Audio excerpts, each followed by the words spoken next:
இந்த ஏப்ரல் மாதம் 13ஆம் தேதி இந்த திங்கட்கிழமை காலையில நீங்க நல்லா இருப்பீங்க, ரொம்ப ரொம்ப நல்லா இருப்பீங்க. இந்த காலையிலே ஒரு புதிய விடியல், ஒரு புதிய துவக்கம், தேவனுடைய மேலான ஆசீர்வாதம் உங்கள் மேல் உதயமாகிறது. கர்த்தருடைய பிள்ளைகளே, நீங்கள் வாழ்ந்திருக்கும்படி, சுகித்திருக்கும்படி, சுகமாயிருக்கும்படிக்கு இன்றைக்கு இந்த காலையிலே தேவனுடைய காருண்யம் வெளிப்பட்டிருக்கிறது.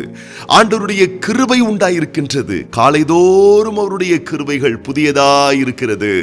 இந்த நாளில் உங்களை ஆற்ற, தேற்ற, அரவணைக்க, ஆசீர்வதிக்க, அல்ல குறையாத தேவாதி தேவனுடைய தேவரகமான ஆசீர்வாதங்களை உங்கள் மேல் சம்பூர்ணமாய் பொழிந்தருளும்படிக்கு தேவனுடைய மேலான கிருபை உங்கள் மேல் இருக்கிறது. நம்புங்கள், உங்கள் வீட்டின் மேல் இருக்கிறது. நோவாவின் குடும்பத்துக்கோ கர்த்தருடைய கண்களிலே கிருபை கிடைத்தது போல, என் அன்பு பிள்ளைகளே, அன்பான சகோதரர்களே, என் அருமையான சகோதரிகளே, உங்க மேல, உங்க குடும்பத்தார் மேல, உங்க பிள்ளைகள் மேல, உங்க வீட்டின் மேல தேவனுடைய கிருபை வெளிப்பட்டிருக்கிறது. அந்த கிருபை உங்களை காக்கும், அந்த கிருபை உங்களை சுமக்கும், அந்த கிருபை உங்களை வர்த்திக்க பண்ணும் என்று சொல்லி தாராளமாய் நம்புங்கள். அவருடைய கிருபை உங்களை விட்டு ஒரு நாளும் ஒருபோதும் விலகாது. ஏற்ற வேளையிலே அவருடைய கிருபை உங்களுக்கு போதுமானதாய் இந்த நாளிலும் இருக்க போகின்றது. நம்ம எல்லாருக்குமே பெரிய ஆசை என்ன தெரியுங்களா? நம்ம செய்யறதெல்லாம் வாய்க்கணும், நம்ம எதிர்பார்க்கிறதெல்லாம் நடக்கணும், நம்ம தொட்டதெல்லாம் தொடங்கணும். எந்த விஷயத்தை முடிக்கிறதுக்காக இன்னைக்கு நம்ம செல்லறோமோ அந்த காரியம் ஜெயமா முடிஞ்சிடணும். எந்த விஷயத்துக்காக சிறப்பா அமையணும்னு சொல்லி ஒரு பேச்சுவார்த்தையை நம்ம நடத்துறோமோ அந்த பேச்சுவார்த்தை ஜெயமா முடிஞ்சிடணும்.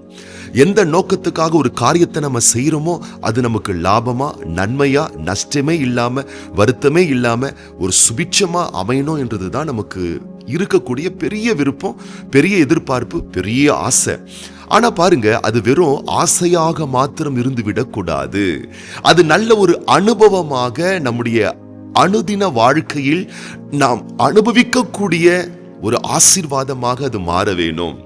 நம்முடைய ஆசைகளும் லட்சியங்களும் அபிலாஷைகளும் கனவுகளும் அது வெறும் கனவாவே இருந்துடக்கூடாது. பாருங்களேன், அது நிறைவேறணும், அது வாய்க்கணும். நீங்க செய்யறதெல்லாம் வாய்க்கணும், நீங்க தொட்டதெல்லாம் தொடங்கணும் அப்படின்னு சொன்னா வேதம் அதற்கு உங்களுக்கு ஒரு அனுபவம் இருக்கணும் அப்படின்னு எதிர்பார்க்குது. கர்த்தர் உங்ககிட்ட இருக்க வேண்டிய அந்த அனுபவம் என்னன்னு அவர் சொல்றாருன்னா, 1ஆம் சங்கீதத்துல நம்ம வாசிச்சிருக்கோம் இல்லையா? நம்ம செய்யறதெல்லாம் வாய்க்கணும்னா, இரவும் பகலும் கர்த்தருடைய வேதத்தில் பிரியமாயிருந்து நாம் தியானிக்க வேணும். இரவும் பகலும் கர்த்தருடைய வேதத்துல பிரியமா இருந்து தியானிக்கணும்னா 24 ஹவர்ஸும் வேத புஸ்தகத்தையே கையில வச்சுட்டு இருக்க முடியுமா? 24 ஹவர்ஸும் நம்ம உறங்கும் போதும், நாம் செயல்கள் நடைமுறைப்படுத்தும் பொழுதும் தூக்கி சுமந்துகிட்டே போயிட்டு இருக்க முடியுமா? சாத்தியமே கிடையாது இல்லையா? அப்ப என்ன சொல்லுது ஆண்டவருடைய வார்த்தைனா, நம்ம தியானிக்கணும்னா வேத புஸ்தகத்தில் தேவனுடைய வார்த்தை இருந்தால் மாத்திரம் போதாது. நம்முடைய நினைவுகளில், நம்முடைய மனதில், நம்முடைய இருதயங்களில் அவைகள் பதிவுகளாக இருக்க வேண்டும். நம்ம மனசுலங்க, நம்ம ஹார்ட்ல தேவனுடைய வார்த்தை வசனம் பதிவுகளா இருக்க வேண்டும்.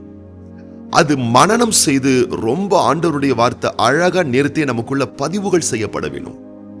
அப்படி பதிவுகள் செய்யப்பட்ட வார்த்தைகள், வாக்கியங்கள் அனைத்தும் நீங்கள் ஆழமாய் நினைவு கூர்ந்து வைத்திருப்பீர்களே ஆனால் அது உங்களுடைய மனதில் எப்பொழுதும் இருந்து உங்களுக்கு ஒரு தியானமாய் மாறும்.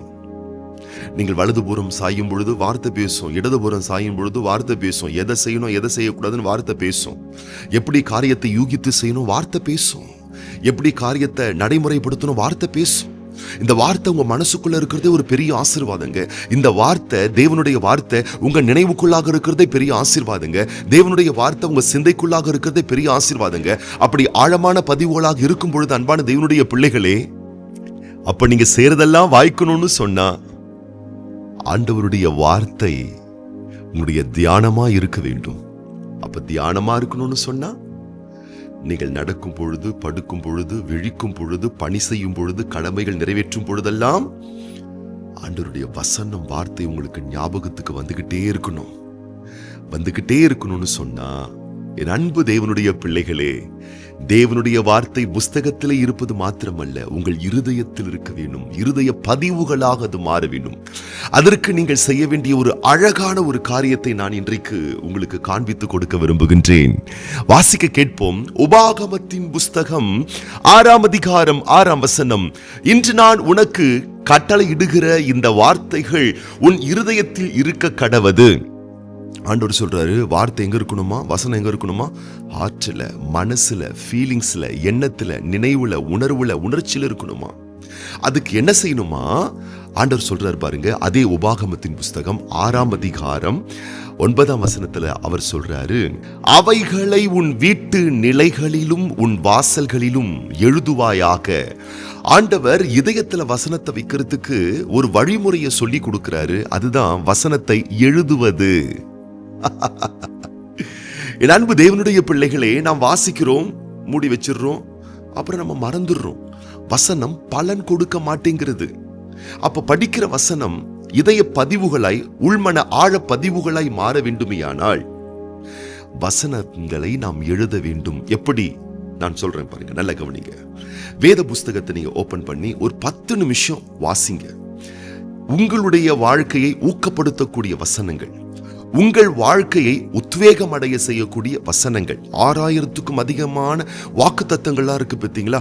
அப்படிப்பட்டவைகளை நீங்கள் கோடிட்டுக் கொள்ளுங்கள், அவைகளை வாசியுங்கள்.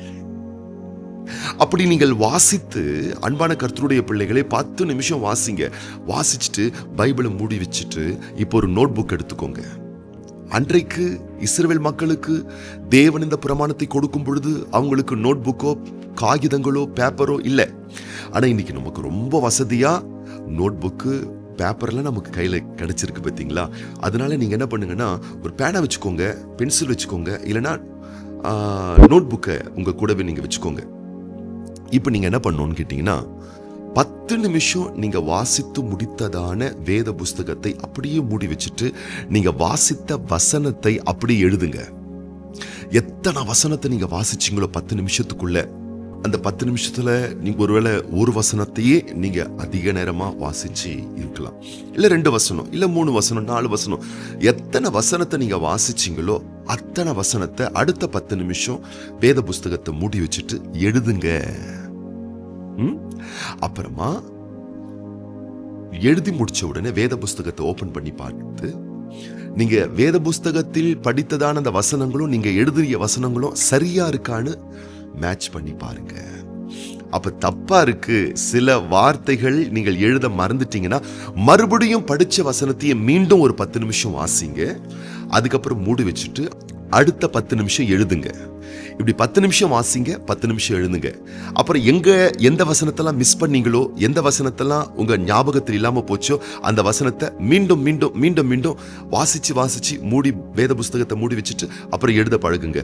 இப்படி நீங்க ஒவ்வொரு நாளும் செய்ய ஆரம்பிச்சீங்கன்னா, என் அன்பு தேவனுடைய பிள்ளைகளே, தேவனுடைய வசனங்கள், வார்த்தைகள், வாக்குத்தத்தங்கள் உங்கள் ஆழ்மன பதிவுகளாக இதயத்தில் ஆழமாய் அது பதிந்துவிடும். கர்த்தருடைய பிள்ளைகளே, மனதில் இருதயத்தில் ஆழமாய் பதிந்து விட்டால், நீங்கள் பணி செய்யும் பொழுது, நீங்கள் படுத்திருக்கும் பொழுது, நீங்கள் கடமைகளை நிறைவேற்றும் பொழுது, உங்கள் போக்கு வரவு, கொடுக்கல் வாங்கல் எல்லா நிலைகளிலேயும் இந்த வசனம், இந்த வார்த்தை உங்களுடைய நினைவுகளில் இருந்து கொண்டே இருக்கும். அது உங்களுக்கு நினைப்பூட்டிக் கொண்டே இருக்கும். நீங்கள் செய்ய வேண்டியதை இந்த வார்த்தை உங்களுக்கு சொல்லிக் கொண்டே இருக்கும். நீங்கள் வலதுபுறம் இடதுபுறம் திசை மாறி போகும் பொழுது வழி அதுவல்ல, இதிலே நடவுங்கள் என்று தேவனுடைய வசனம், வார்த்தை உங்களுக்கு சொல்லுகிற சத்தத்தை உங்கள் காதுகள் கேட்கும். அதன்படி நீங்க வாழ ஆரம்பிச்சிருவீங்க. பாருங்களேன், அதுக்கப்புறம் என்ன? நீங்க தொடுறது தொலங்குறது அப்படி இல்ல, நீங்க செய்யறது வாய்க்கும் அப்படிங்கன்றதல்ல, நீங்க செய்யறது எல்லாமே வாய்க்கும், நீங்க தொட்டதெல்லாமே தொலங்கும்.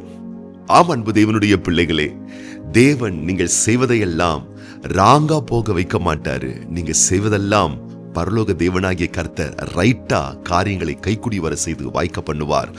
இந்த ஏப்ரல் மாதம் 13ஆம் தேதி திங்கட்கிழமை இந்த காலையிலே இந்த வார்த்தை கேட்டுக்கொண்டிருக்கக்கூடிய அன்பு பிள்ளைகளே, உங்கள் காரியங்கள் கைக்கூடி வருவதற்கு முன்பதாக, நீங்கள் செய்வதெல்லாம் வாய்க்கப்படுவதற்கு முன்பதாக வார்த்தையை கவனியுங்கள், வார்த்தையை தியானியுங்கள், வார்த்தையை எழுதுங்கள். ஆச்சரியப்படுவீர்கள்.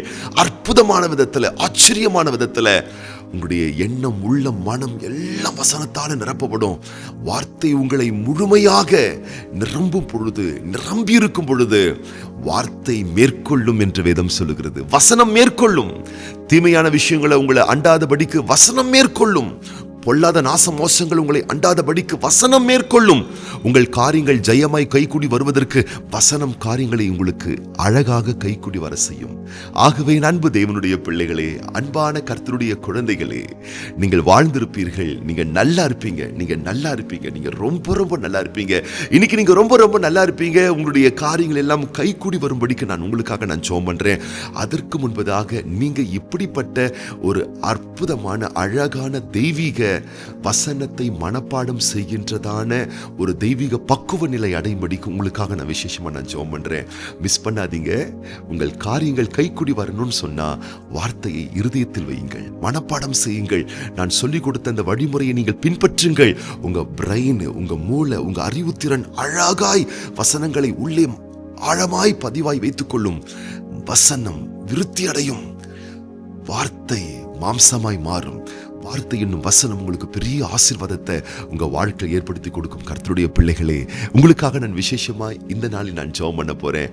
அப்படி நம்ம ஜெபிக்கிற இந்த வேளையில இன்றைக்கு பிறந்த நாள் காண்கின்ற நம்முடைய அன்பு பிள்ளைகள் ரயான், பி பாவனா, எம் மித்ரா மிஸ்து, அன்பான பிள்ளைகளுக்காக நம்ம ஜெபம் பண்ண போறோம். அதுபோலவே இன்னைக்கு திருமண நாள் காண்கின்ற பிள்ளைகளுக்காக நம்ம ஜெபம் பண்ண போறோம்.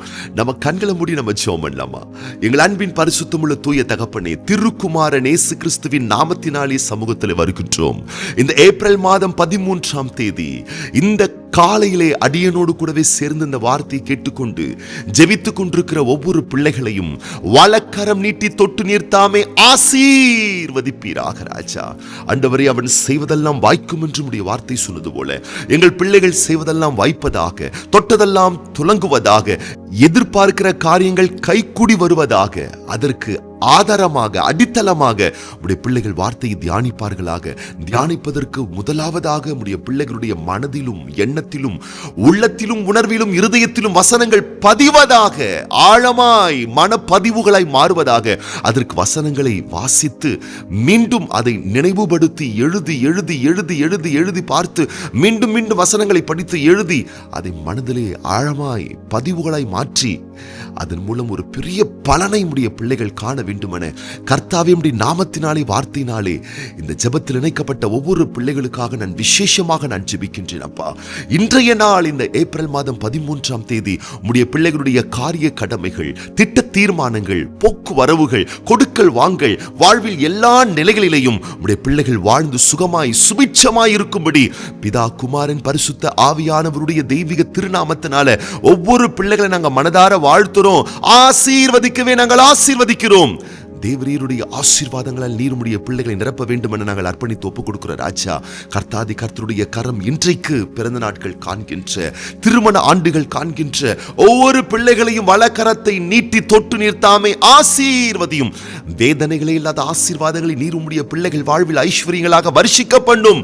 சகல சம்பூர்ணங்கள் பெற்று உம்முடைய பிள்ளைகள் வாழ்ந்து சுகித்திருக்கும்படிக்கு, சுபிட்சமாயிருக்கும்படிக்கு உம்முடைய பிள்ளைகள் செய்வதெல்லாம் வாய்க்க பண்ணப்பட வேண்டும் என அர்ப்பணித்து ஒப்புக் கொடுத்து ஆசீர்வதித்து இயேசு கிறிஸ்துவின் ஆசீர்வதிக்கப்பட்ட நாமத்தினாலே வாழ்த்தி ஜெபிக்கிறோம் எங்கள் நல்ல பிதாவே. ஆமீன். நீங்க நல்லா இருப்பீங்க, நல்லா இருப்பீங்க. இன்னைக்கு நீங்க ரொம்ப ரொம்ப நல்லா இருப்பீங்க.